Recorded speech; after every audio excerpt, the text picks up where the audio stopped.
नमस्ते। आप सबका स्वागत है मेरे YouTube चैनल भक्ति अ सेल्फ क्रिएटर में। आज हम तृतीय पार्वती खंड के 48 से 55 तक यानी कि 48 से 55 तक के आखिरी अध्याय देखने वाले हैं। यह अध्याय सुनने के बाद हमारा तृतीय पार्वती खंड पूरा सुनना या पढ़ना हो जाता है। अब तक हमने ये देखा है कि महादेव जी और पार्वती का आगमन विवाह मंडप में विवाह संपन्न करने के लिए हो गया है। अभी हम सुन रहे हैं 48वां अध्याय, जिसमें ब्रह्मा जी नारद जी को यह कथा सुना रहे हैं कि शिव पार्वती का विवाह कैसे हो रहा है। ब्रह्मा जी आगे नारद जी से कहते हैं कि हिमालय जी के जो पुरोहित है गर्गाचार्य, वो रानी मैनावती को और हिमालय जी को आसनस्थ होने के लिए कहते हैं कन्यादान के लिए। फिर जब रानी मैनावती और हिमालय जी कन्यादान के लिए बैठते हैं तो हिमालय जी महादेव जी से ये प्रश्न करते हैं कि आपका गोत्र, कुल, आपका नाम, वेद क्या है। इस पर भगवान शिव जी चिंतातुर हो जाते हैं। वो कुछ घड़ियों के लिए कुछ बोलते ही नहीं है। फिर जो नारद जी है वो अपनी वीणा से शिव शिव इस नाम का नाद करने लग जाते हैं।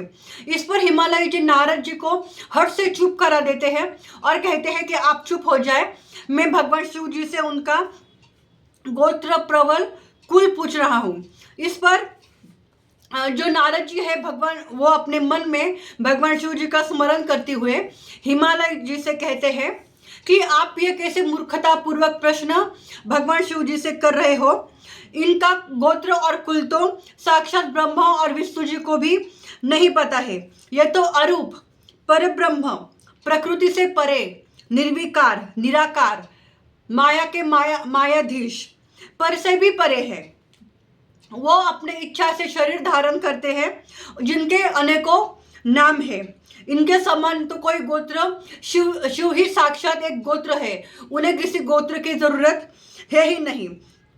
ऐसा नारद जी हिमालय जी को उत्तर देते हैं। और फिर आगे वो कहते हैं कि जब तुमने इनसे इनका गोत्र पूछा, इनका कुल पूछा तो मैंने वीणा से एक ध्वनि उत्पन्न की जो कि पूरी शिवमय थी। वही इनका गोत्र है, इनका कुल है। शिव नाम ही, शिवमय होना ही एक कुल है, एक गोत्र है। इस उत्तर से जो हिमालय है वो संतुष्ट हो जाते हैं। और जो विवाह में जो अन्य कुटुंबीय बांधव उपस्थित होते हैं वो हिमालय जी को कन्यादान में विलंब न कीजिए, ऐसा कहते हैं।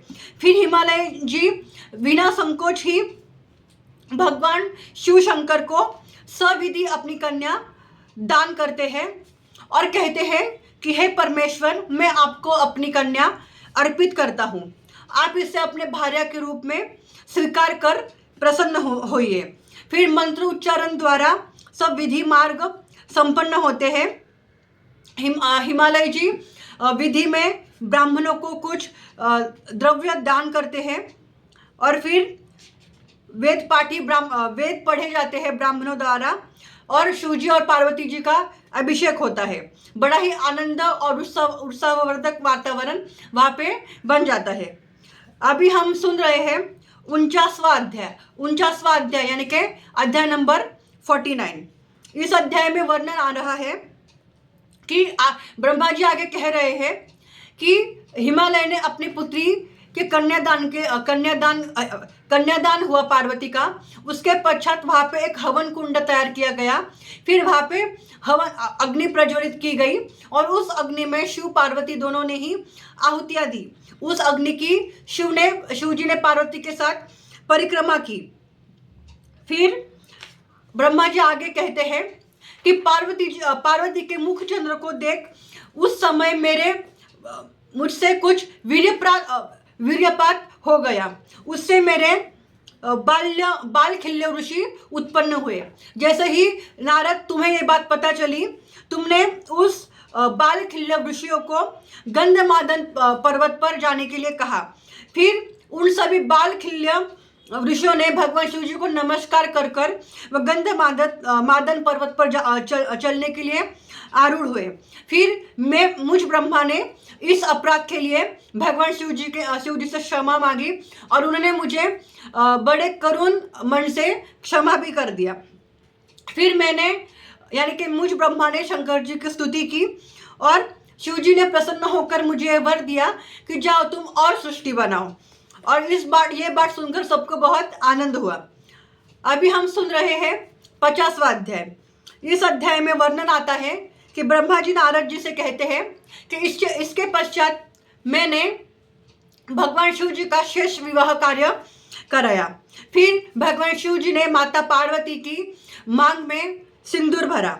फिर शिवाशिव एक ही आसन पर बैठे। विवाहों में मिष्टान्न का भोजन परोसा गया। लौकिक रीति से विवाह की सभी रीतियां पूर्ण हुई। फिर शिव जी ने भी अपनी ओर से ब्राह्मण को कुछ देना चाहिए, इस हेतु से मांगलिक वस्तुओं का दान किया तथा अनेकों रत्न, करोड़ों प्रकार के द्रव्य, 100 सोने की मुद्राएं ब्राह्मणों को शिव जी ने दान दी, जिससे सभी देवता चराचर जीव प्रसन्न हो शिव जी की जय जयकार करने लगे। चारों ओर मंगल गान, आनंदवर्धक बाजों की ध्वनि हो रही थी। फिर ये सब विधि पूरी होने के बाद जहाँ पर हिमालय जी ने शिव जी अन्य देवताओं को रहने के लिए जगह निश्चित की थी, वहाँ पे सब अपने अपने स्थान पर चले गए। फिर इस नव दाम्पत्य को देखने के लिए जो अन्य देवियाँ हैं, लक्ष्मी जी, सरस्वती जी और हिमालय नगर के जो स्त्रियाँ हैं, वो भी इस नव दाम्पत्य को देखने के लिए भगवान शिव जी के पास में चली गई और वो शिव जी के पास में जाकर बैठ गई। उनमें से कुछ जिनके नाम है लक्ष्मी, सरस्वती, सावित्री, अहिल्या, तुलसी, अरुंधति, लोपामुद्रा, सची, अदिति, जानवी, स्वाहा, रोहिणी, वसुंधरा तथा संज्ञा। इनमें से ये सब विवाह संपन्न होने के बाद शिव जी के पास में जाती है और उनसे कुछ हंसी मजाक करने लग जाती है। उनमें से कुछ शिव जी से कहती है कि अब आपका विवाह हो गया है, तब आपका समय तो पार्वती का मुख देखते देखते ही बीतेगा। इनमें से कुछ कहती है कि अब आप अपने हाथों से पार्वती को भोजन भी करा सकते हैं। कुछ कहती है कि आप उनके बाल भी सहला सकते हैं। यह सब उनकी बातें सुनकर, जो कि मजाक में वो शिव जी का उपहास कर रही थी, इस पर शिव जी उन्हें उत्तर देते हैं कि आप सभी साध्वी जगत की माताएं हैं, मैं आपका पुत्र हूँ। आप मुझसे ऐसा क्यों कह रही है? क्या आपको अपने पुत्र समान किसी से ऐसा कहते हुए लज्जा नहीं आती है?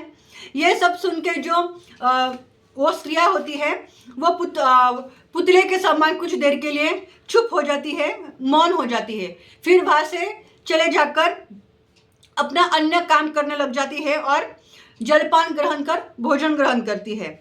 अभी हम सुन रहे हैं 51वां अध्याय, यानी कि अध्याय नंबर 51। इसमें ब्रह्मा जी आगे कहते हैं कि उसी समय वहाँ पे रति जी आ जाती है और वो महेश्वर से कहती है, आप पार्वती ने आपको प्राप्त किया है, यह उसका अति दुर्लभ सौभाग्य है, पर आपने निष्प्रयोजन ही मेरे पति कामदेव को भस्म क्यों किया? आप कृपा करके मेरे पति में जीवन संचार पुनः करा दीजिए।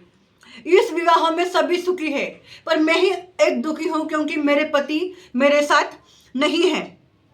ये सब बातें कहकर रति के आंखों में अश्रु आ जाते हैं और वहाँ पे जो अन्य स्त्रियाँ होती हैं, उनके आँख भी अश्रु से भर जाती है।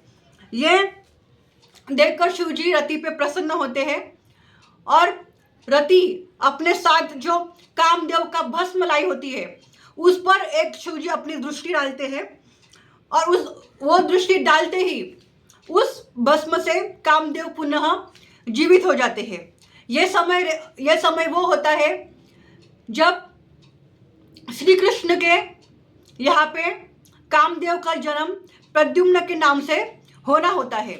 जैसे ही शिव जी उस भस्म पर अपनी दृष्टि डालते हैं, उस भस्म से कामदेव का पुनः जीवन शुरू होता है।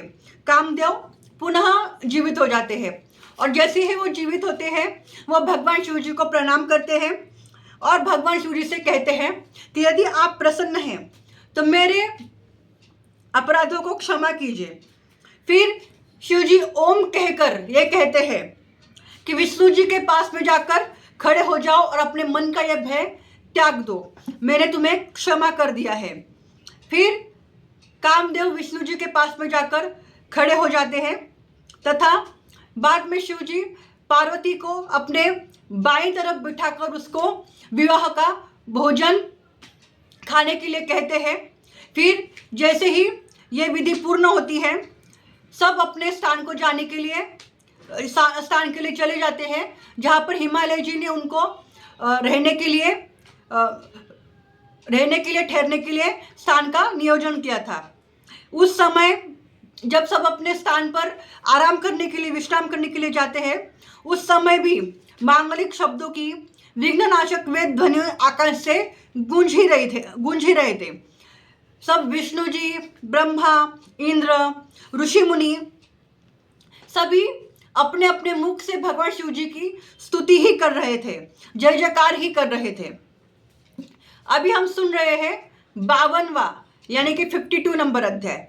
इसमें ऐसा वर्णन आता है, ब्रह्मा जी आगे कहते हैं, फिर हिमालय जी पुनः अपना आंगन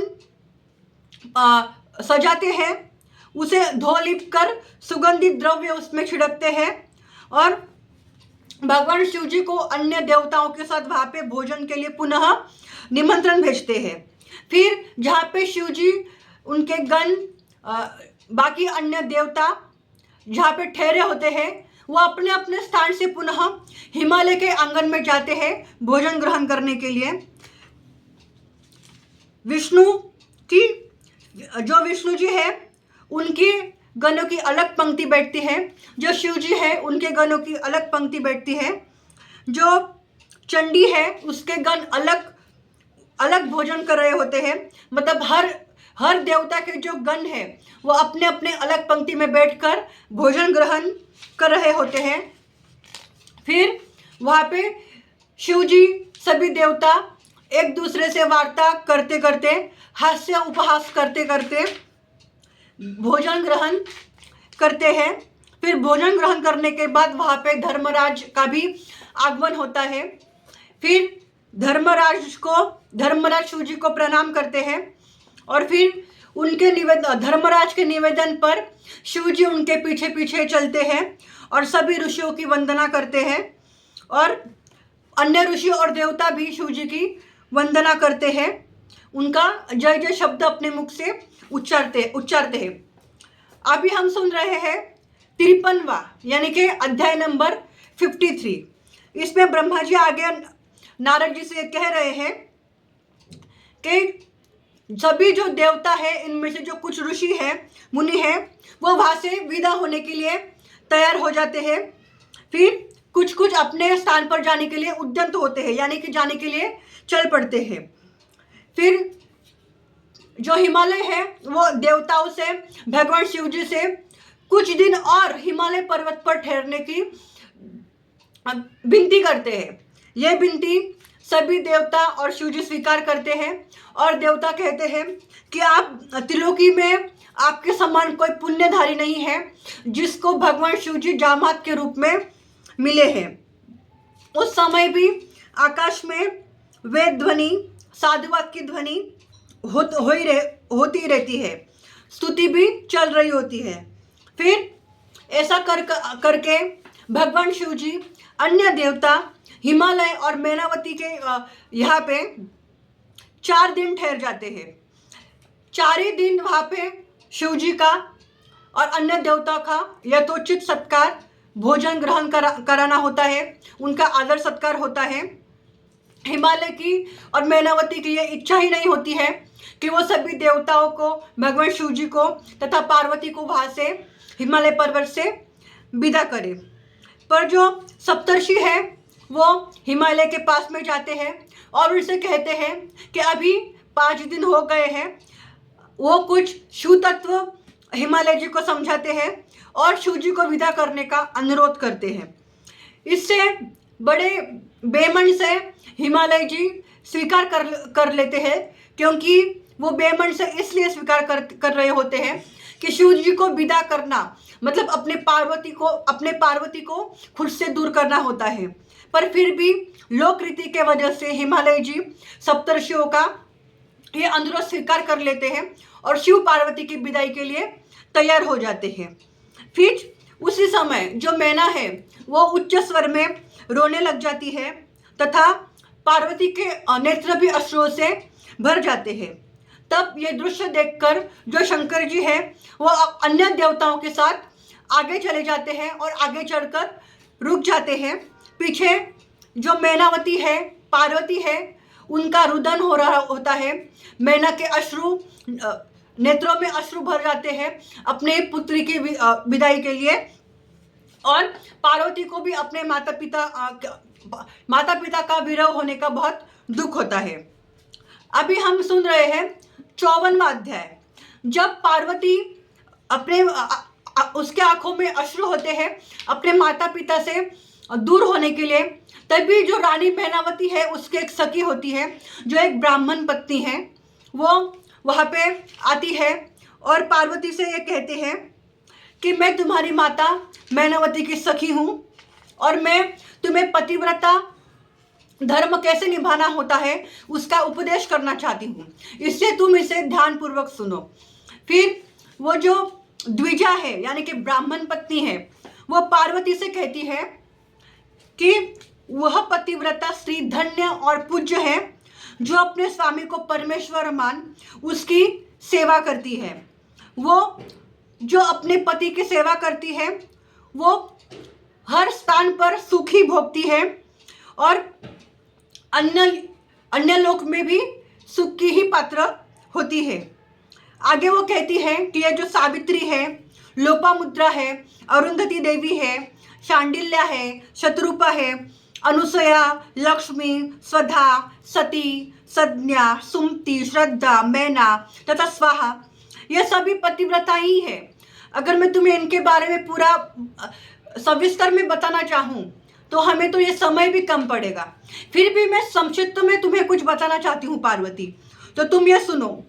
ब्रह्मा, विष्णु, महेश, अन्य देवता भी उस स्त्री का सम्मान करते हैं जो अपने पति के आज्ञा में होती है और तुम्हारे तो साक्षात भगवान शिव ही पति परमेश्वर है। इसलिए तुम्हें सदैव अपने पति शंकर की सेवा करते रहना होगा क्योंकि वे सत्पुरुषों के गति दाता और दिनों पर कृपा करने वाली है। पतिव्रताओं का यह धर्म श्रुतियों और स्मृतियों में लिखा हुआ है। आगे वो ब्राह्मण पत्नी पार्वती से कहती है कि एक पतिव्रता स्त्री को जब पति भोजन कर लेवे तब भोजन करना चाहिए, इससे स्त्री को आनंद की प्राप्त होती है। पति जब सो जाए तब स्वयं सोना चाहिए और सुबह में पहले पत्नी को पहले जगना चाहिए, फिर बाद में पति को जगाना चाहिए।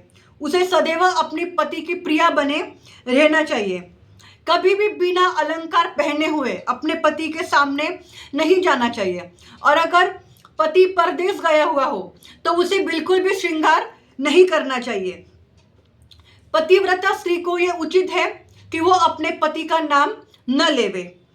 पति ने अगर कुछ दुर्वचन भी कह दिए तो उसे शांत पूर्वक सुने, उसे किसी भी तरह से कुछ भी न बोले। और आगे वो ब्राह्मण पत्नी कहती है कि अगर पति बुलावे तो अपने हाथ के सभी कार्य जो पत्नी कर रही होती है उसे छोड़कर पहले उसे अपने पति के आज्ञा माननी चाहिए, अपने पति के पास जाना चाहिए। अगर पति कोई बात कहता है तो किसी के भी सामने उसे वो बात प्रस्तुत नहीं करनी चाहिए, प्रकाशित नहीं करनी चाहिए। अपने पति के हित के बारे में ही सदैव उसे सोचना चाहिए और अगर पति को कुछ बताना ही हो तो हितकर समय की प्रतीक्षा करनी चाहिए। अगर पति की अनुमति न हो तो एक पतिव्रता स्त्री को तीर्थ स्थान में भी नहीं जाना चाहिए या किसी उत्सव में भी जाने की कोई भी आवश्यकता नहीं है, क्योंकि स्त्री के लिए पति के चरण ही एक तीर्थ है। पति का झूठन एक पतिव्रता स्त्री के लिए महाप्रसाद होता है।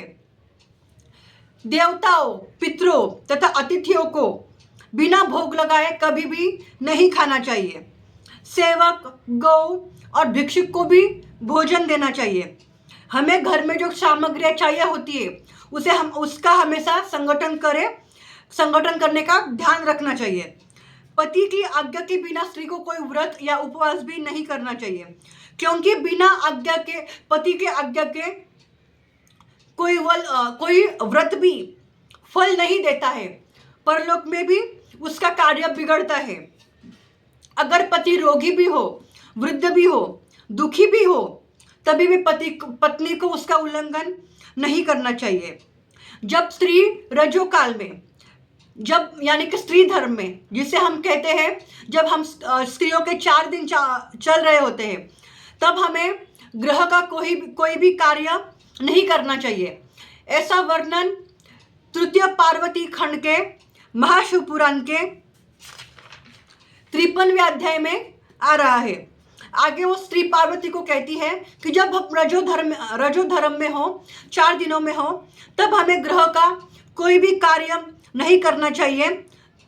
फिर आगे वो कहती है कि इन दिनों में हमें किसी को अपना मुख भी नहीं दिखाना चाहिए तथा स्नान करके शुद्ध होकर ही अपने अन्य काम करने चाहिए। आगे वो स्त्री पार्वती से कहती है कि पतिव्रता को उचित है कि वो अपने पति को शिवरूप ही माने, और कहती है कि पति की निंदा कभी ना करे। जो अपने गुरुजन हैं, जो हमसे बड़े हैं, उनसे जोर से या उच्च स्वर में न बोले हंसे। अपने पति को कभी भी तू कह के न पुकारे, कभी भी ईर्ष्या न करे। ऐसा फिर आगे वो देवी कहती है कि जीव बिना देह जैसे कोई काम की नहीं रहती है। यानी कि जब किसी देह में, शरीर में प्राण, आत्मा, चेतना नहीं होती है, वो शरीर निरर्थक हो जाता है, उसका कोई भी महत्व नहीं होता है। हम उसे अग्नि में दान कर देते हैं। वैसे ही अगर स्त्री के जीवन में उसका पति न हो तो उसकी हालत भी उस बिना जीव के, बिना आत्मा के देह की तरह ही हो जाती है। आगे वह कहती है कि गृहस्थी की जड़ ही स्त्री है, सारे सुखों की जड़ ही स्त्री है, क्योंकि धर्म फल की प्राप्ति के लिए संतान वृद्धि में स्त्री ही कारण है। वह सच्चा गृहस्थ है जिसके घर में ऐसी पतिव्रता स्त्री होती है। पतिव्रता स्त्री और गंगा में कोई भी भेद नहीं है, वे शिव और पार्वती के समान ही है। स्त्री के लिए उसका पति ओमकार तथा वेद तथा श्रुति है। पति तप है तो स्त्री क्षमा है। यदि पति फल है तो स्त्री सत्क्रिया है। पार्वती, ऐसे ही स्त्री पुरुष सदैव धन्यवाद के पात्र है। इस प्रकार मैंने तुम्हें पतिव्रताओं का धर्म संक्षिप्त में कहा है, पर तुम उनके अभी 4 भेद भी सुन लो। आगे वो ब्राह्मण पत्री पार्वती को यह उपदेश करती है कि पतिव्रता स्त्रियों के 4 प्रकार होते हैं। उनमें एक पहला प्रकार है उत्तम पतिव्रता, दूसरी है मध्यम पतिव्रता, तीसरी है अधम पतिव्रता, तीसरी है निकृष्ट दर्ज की पतिव्रता। उत्तम दर्ज की पतिव्रता उसे कहते हैं जो स्वप्न में भी अपने पति के अतिरिक्त किसी के बारे में सोचती ही नहीं है, वो उत्तम पतिव्रता होती है। और मध्यम वर्ग की जो पतिव्रता होती है वो अन्य पुरुषों को अपना भाई, अपना पुत्र या पिता समान मानती है, वो मध्यम वर्ग की पतिव्रता होती है। अधम धर्म की पतिव्रता उसे कहा गया है कि जो अपने धर्म के बारे में पूरा विचार करती है, क्या व्यभिचार करना हमारे धर्म में योग्य है या अयोग्य है, इसका विचार कर जो अपना धर्म का विचार कर जो व्यभिचार नहीं करती है, वो निकृष्ट पतिव्रता है। और जो सदैव अपने कुल के भय की वजह से व्यभिचार से बची रहती है, वो अति निकृष्ट दर्ज की पतिव्रता होती है। ये मैंने तुम्हें 4 पतिव्रताओं के वर्णन बताए हैं। इसलिए हे पार्वती, ये जानकर तुम सदैव ही अपने पति की सेवा करो। हे शैल्यपुत्री, तुम्हारे सभी मनोरथ पूर्ण हो गए। इससे आगे मैं तुम्हें क्या कहूँ? तुम साक्षात जगत माता, भवानी माता, दुर्गा माता हो। तुम्हें ये बताने की मुझे ज़रूरत नहीं है। मैं ये जानती हूँ पर मैं यह उपदेश तुम्हें इस समय अभी इसलिए कर रही हूँ क्योंकि मैं चाहती हूँ कि जब ये मैं तुम्हें बताऊँ तो ये जब कहीं पे वर्णित होगा तो आने वाली पीढ़ी के लिए, जगत के लिए यह एक आधार बनेगा कि पतिव्रता स्त्री को कैसा होना चाहिए। इसलिए हे पार्वती, तुम्हें सब कुछ ज्ञात होने के बावजूद भी मैंने तुम्हें यह उपदेश अपने तरह से दिया है, ये तुम ग्रहण करो। ये सुनकर जो पार्वती है, माता दुर्गा है, काली है, वो उसे बड़ा आनंद प्राप्त होता है। अभी हम सुन रहे हैं 55वां अध्याय। इस अध्याय में भगवान शिव जी की और पार्वती की विदाई होती है। ये हमारा तृतीय पार्वती खंड का आखिरी अध्याय है। यह अध्याय सुनने के बाद हमारा पार्वती खंड पूरा पढ़ना या सुनना हो जाता है। इस अध्याय में वर्णन आ रहा है कि ब्रह्मा जी नारद जी से कहते हैं कि उस ब्राह्मणी ने देवी पार्वती को पातिव्रत धर्म की शिक्षा दी और मैना से कहा कि अब इसको विदा करो। ये सुनकर पुनः मैना के आंख भर आई, हिमालय जी के आंखों में भी अश्रु आ गए।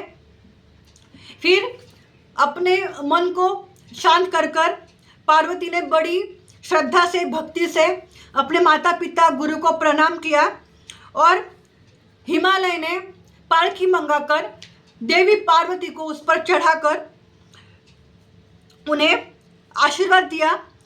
ब्राह्मणों ने, उसके पार्वती के माता पिता ने, द्विजों ने, पुरोहितों ने, सभी ने पार्वती को आशीर्वाद देकर पुनः अंत में पार्वती ने उन्हें नमस्कार कर प्रणाम कर वहां से कैलाश पर्वत के लिए प्रस्थान किया। तत्पश्चात जो शिव जी है वो पार्वती सहित अपने स्थान कैलाश पर्वत पर आते हैं। उनके साथ सभी देवता होते हैं। फिर वहाँ पे विष्णु जी, ब्रह्मा जी, सभी देवताओं का भोजन होता है। सब वहाँ पे हिमालय ने जिस तरह से ये विवाह संपन्न किया इसकी प्रशंसा करते हैं और सभी जो देवता हैं वो देवी पार्वती और शिव जी को प्रणाम कर अपने स्वस्थान चले जाते हैं।